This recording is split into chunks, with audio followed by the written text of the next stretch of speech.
أعوذ بالله من الشيطان الرجيم بسم الله الرحمن الرحيم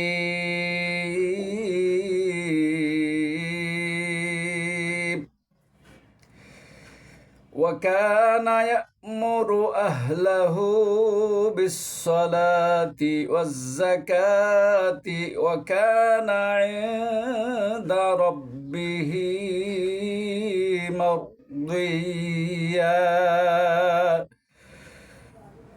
صدق الله العظيم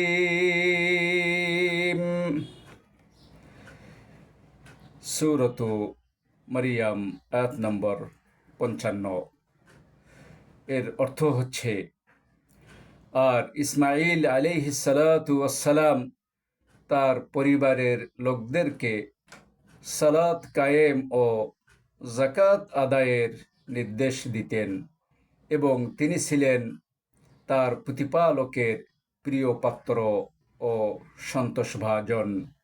প্রাণপ্রিয় মুসলিম ভাই ও বোনেরা, আসুন আমরাও আমাদের পরিবারের লোকদেরকে সালাত কায়েম ও যাকাত আদায়ের নির্দেশ প্রদান করি। আমিন।